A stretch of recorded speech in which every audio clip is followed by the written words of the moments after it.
मेरे प्यारे दोस्तों, आपका स्वागत है हमारे YouTube चैनल पर। सभी के मंगल की कामना करते हुए, जैसा कि हमारा प्रयास रहता है कि हम सब मिलकर शास्त्रों का अध्ययन करें, इससे जो मनुष्य जन्म मिला है उसको सार्थक करें और उस आत्म तत्व को जानकर इस भाव सागर से पार हो सकें, ऐसा प्रयास सतत करें, तभी सफल हो पाएंगे। तो इसी श्रृंखला में आगे चर्चा को शुरू करते हैं, बढ़ाते हैं आगे। पहले मंगलाचरण कर देते हैं। जैसे आचार्य लोगों ने एक परंपरा बनाई है, परंपरा का निर्वाह करना चाहिए। ओम शंकरम शंकराचार्यम केशवम बादरायणम सूत्रभाष्य कृतौ वंदे भगवन्तौ पुनः पुनः ईश्वरो गुरुरात्मेति मूर्ति वेद विभागिने व्योमवत् व्याप्त देहाय दक्षिणामूर्तये नमः। ओम शांति शांति शांति। मेरे प्यारे दोस्तों, हमारा जो ये मनुष्य जन्म है, इस मनुष्य पर 3 ऋण हैं सभी मनुष्यों पर। देवताओं पर कोई ऋण नहीं है, पशु पक्षियों पर कोई ऋण नहीं है, मनुष्य पर ऋण है। इसलिए मनुष्य जन्म दिया भगवान ने कि ये मनुष्य जन्म में जाकर ही अपना ऋण उतार सकता है। ये आचार्यजन कहते हैं, ऋण अनुबंध रूपेण पशुपत्नी सुतादयः।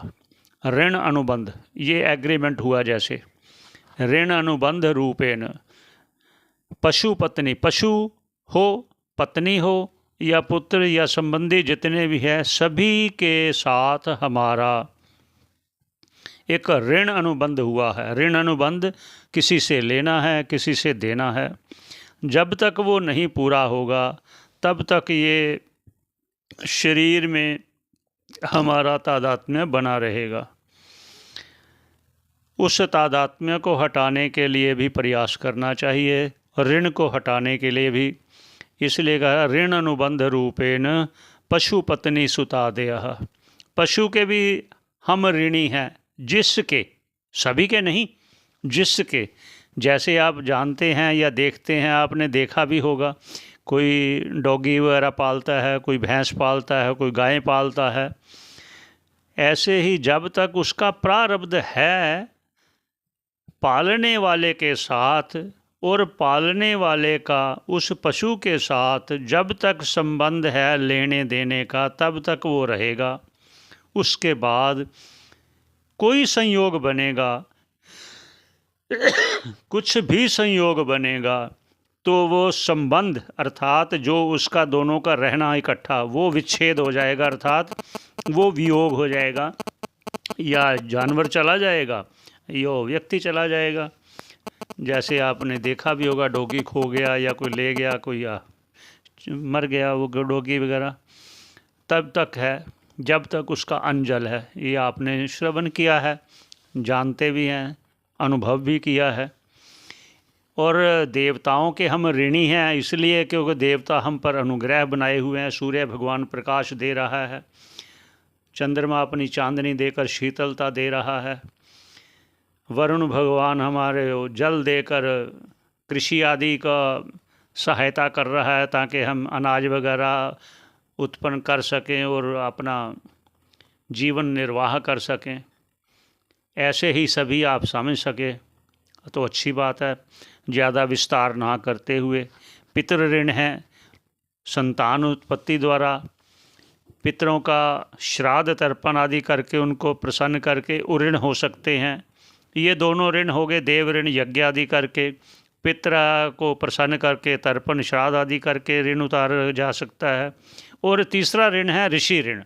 ऋषि ऋण है यही अपने शास्त्रों का अध्ययन करके, शास्त्र हैं, उपनिषद हैं, श्रीमद् भगवत गीता है, और जितने प्रकरण ग्रंथ हैं और ब्रह्मसूत्र है, गुरुमुख से श्रवण करके हम ऋषि ऋण हो सकते हैं, ऋषियों का ऋण उतार सकते हैं। जब ये ऋण उतर जाएंगे तो ये समझिए कि आपका प्रतिबंध जो है आत्मज्ञान होने में वो शिथिल हो गया।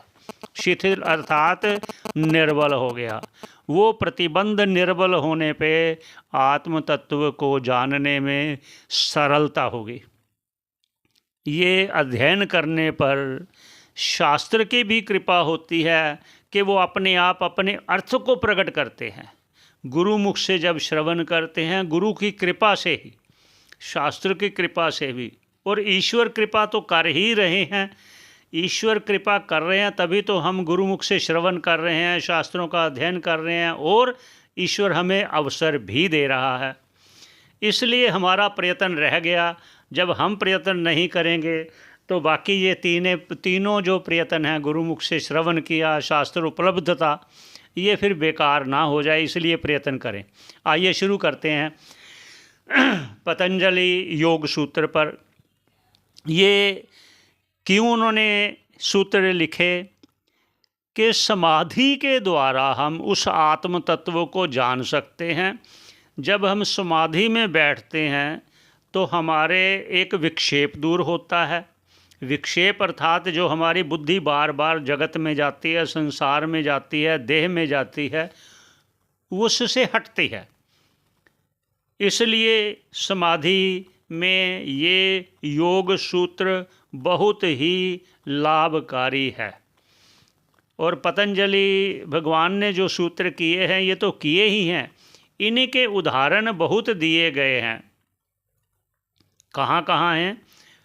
पंचदशीकार भी लिखते हैं अपने ग्रंथ में, और भी ग्रंथों में कहा है।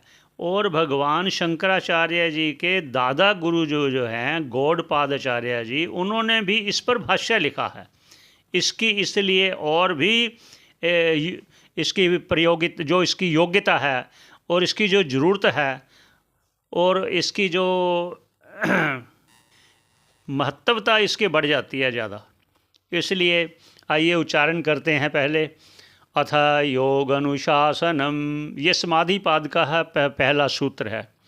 अथ योग अनुशासनम, ये सूत्र किया है उन्होंने, सूत्रबद्ध किया है। अर्थात सूत्र कहते हैं जो कम से कम शब्दों में कहा जाए, लेकिन उसका अर्थ जो बहुत ही विस्तार से हो और उसमें कोई संदेह भी ना हो। ये है सूत्र का अर्थ कि सूत्र जो कम शब्दों, देखिए अथ योग अनुशासनम, ये 3 शब्दों वाला सूत्र कहा, अथ योग अनुशासनम। शब्द 3 है लेकिन इसका अर्थ इतना गहरा है, अगर समझें ईश्वर कृपा से, गुरुजनों की कृपा से, तो इस प्रकार है। अथ है, अथ का अर्थात कि अब हम योग अनुशासनम, अर्थात योग पर जो नियम कहे गए हैं, जो गुरुमुख से श्रवण किए गए हैं, उनकी चर्चा आगे करते हैं। एक दूसरा ये है अथ, अर्थात कि अथ का मतलब कि अब हम क्या करेंगे? योग। अथ योग, अब हम योग कर, इसका मतलब हम पहले क्या कर रहे थे? पहले हम क्या कर रहे थे? इसका मतलब है कि पहले हम इस योग को करने की योग्यता प्राप्त कर रहे थे। जिस प्रकार एक विद्यार्थी जिस श्रेणी में, जिस कक्षा में पढ़ रहा है, जब वो उत्तीर्ण होगा तभी दूसरी कक्षा में जाएगा। दूसरी कक्षा में जाने का अर्थात पहली कक्षा उसने पास कर लिया, तब उसके बाद दूसरी कक्षा में जा रहा है। ऐसे ही अथ अर्थात अब हम उस योग्यता को प्राप्त कर चुके हैं कि हम योग करने में योग्यता प्राप्त कर ली है। वो क्या योग्यता है? वो योग्यता है विवेक, वैराग्य, षट संपत्ति, मुमुक्षुता, कि हम विवेक कर रहे हैं। क्या विवेक कर रहे हैं उस पर चर्चा कर। विवेक का अर्थात कि हम जानना चाहते हैं ना कि ये आत्मा क्या है, अनात्मा क्या है, ईश्वर क्या है, जीव क्या है, जगत क्या है, माया क्या है। विवेक वैराग्य हो, क्योंकि हमने बहुत काम कर लिया, बहुत अपने कामनाएं पूरी कर ली, अब हमें कुछ इच्छा नहीं है, ना इस लोक की कोई इच्छा है, ना परलोक की कोई इच्छा है। इसलिए हम तो इस आत्म तत्व को जानकर इस भवसागर से पार होना चाहते हैं। ये विवेक के आगे का आ गया विवेक, वैराग्य। इसको वैराग्य कहेंगे कि ना हमें इस लोक की किसी विषय की इच्छा है, ना परलोक की इच्छा है, ना स्वर्ग चाहते हैं, ना कुछ और चाहते हैं। इसलिए हमें सिर्फ एक ही इच्छा है, वो आत्म तत्व की। ये विवेक वैराग्य हो गया। आगे षट संपत्ति अर्थात ये सभी जो इंद्रियों का अपने वश में करना है, मन को वश में करना है, इसलिए आगे मोक्ष की इच्छा है। ये आगे पहले है। अगर ऐसी सभी हमें योग्यता, उसके बाद हम अपने ध्यान में लगेंगे, इसलिए कहा अथ। अथ अर्थात साधन चतुष्टय संपन्न होने के बाद योग अनुशासनम। योग अर्थात जुड़ना, किससे जुड़ना? उस अपने आत्मा में स्थिति बनाना। अनुशासन कैसे करें, कैसे होगा, किस प्रकार करना चाहिए, इसमें नियम क्या है, ये अनुशासन है, ये लगाएंगे गुरुमुख से जैसे हम श्रवण करेंगे। अब वो आगे सूचित जैसे जैसे करेंगे वैसे वैसे आगे हमें करना है। ये अथ योग अनुशासनम हो गया। अब दूसरा सूत्र है योगश्च चित्तवृत्ति निरोधः। योगश्चित्तवृत्ति निरोधः। योगश्चित्तवृत्ति निरोधः। ऐसे 3 बार उच्चारण करना अच्छा है। गुरुजन कहते हैं कि 3 बार उच्चारण करना चाहिए। इसलिए अब आगे क्या कहते हैं? सूत्रकार कहते हैं योगः चित्तवृत्ति निरोध। अब ये कहते पहले वृत्ति की बात पहले कर लेना, फिर उसके बाद तभी हम निरोध करेंगे। अर्थात निरोध अर्थात रोकना, कि पहले वृत्ति के बारे में देख। वृत्ति कितने प्रकार की होती है? वृत्ति हमारी ये जो 5 प्रकार की कही गई हैं, 5 प्रकार की वृत्ति। वो पहली है क्षिप्तम, दूसरी है मूढ़, तीसरी है विक्षिप्त, और चौथी है एकाग्र, और 5वीं है निरुद्ध। ये 5 वृत्तियां हैं। जैसी जैसी वृत्ति होगी वैसी वैसी ही हमारी धारणा बनेगी। क्योंकि जिस प्रकार हमारी जैसी वृत्ति अर्थात हमारा जो एक स्वभाव बनता है ना, जैसे क्रोध हो गया किसी को, कोई शांत हो गया, किसी से प्रेम हो गया, ये अलग अलग वृत्तियाँ हैं। ऐसे ही जैसे आप सुबह सुबह उठते हो तो आपका ध्यान विचार कुछ और होता है, जब आप अपने व्यापार में लगते हो तो विचार कुछ और हो जाता है। ऐसे ही जब सारा काम छोड़कर रात को विश्राम करते हैं आपका विचार और हो जाता है। ये वृत्तियाँ ही हैं। अब कहते हैं क्षिप्त वृत्ति क्या है? क्षिप्त वृत्ति जो है ये रजोगुण से होती है, रजोगुण से। इसका मतलब रजोगुण बढ़ा हुआ है। और मूढ़ वृत्ति कब होती है? जब तमोगुण बढ़ा होता है। और जो विक्षिप्त होती है विक्षिप्त वृत्ति होती है जब रजोगुण कम होता है, सत्वगुण भी होता है साथ में। सत्वगुण कम मानिए और रजोगुण थोड़ा ज़्यादा मानिए, वो विक्षिप्त। फिर एकाग्र क्या हो गया? जब सतोगुण ज़्यादा बड़ा होगा। जब सतोगुण बड़ा होगा तो रजोगुण भी वहाँ होगा, तमोगुण भी वहाँ होगा, लेकिन वो दबे होंगे, वो एकाग्र निरुद्ध। ये एकाग्र हो गया। जब तमोगुण भी दबा होगा, रजोगुण भी दबा होगा, सतोगुण बड़ा होगा, तो एकाग्रता हो गया। जब बिल्कुल रुक जाएगा एकाग्र, हमारा मन जिस विषय को लेकर एकाग्र हुआ, फिर वो एकाग्र हुआ वहाँ फिर रुक गया अर्थात फिर कुछ उसकी वो और वृत्ति कहीं और जा नहीं रही, लगातार एक ही वृत्ति बनी हुई है, वो हो गया निरुद्ध। वो सत्वगुण सबसे बड़ा हुआ होगा, वहाँ निरुद्ध। जिस प्रकार हमारा ध्यान लगता है। ये जो प्रकरण है, ये जो सूत्रकार अपने सूत्र की रचना कर रहे हैं, ये समाधि में आपको उस स्थिति पर पहुँचाने के लिए कर रहे हैं कि आपको समाधि के द्वारा उस आत्म तत्व को साक्षात्कार कर सकें। उस स्थिति तक पहुँचाने के लिए ये सूत्रकार हमारे लिए ये सूत्रबद्ध कर रहे हैं।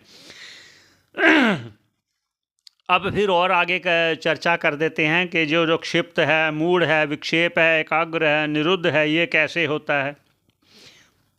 जो क्षिप्त है, अब उसको थोड़ा सा विस्तार कर देते हैं। क्षिप्त क्या है? ये योग चित्त वृत्ति निरोध है। पहले चित्त की जो वृत्तियों को समझ लें, फिर हम आगे उसको निरोध कर पाएंगे। इसलिए पहले उसका वर्णन करते हैं। चित्त की जो वृत्तियां हैं वो कैसी कैसी हैं।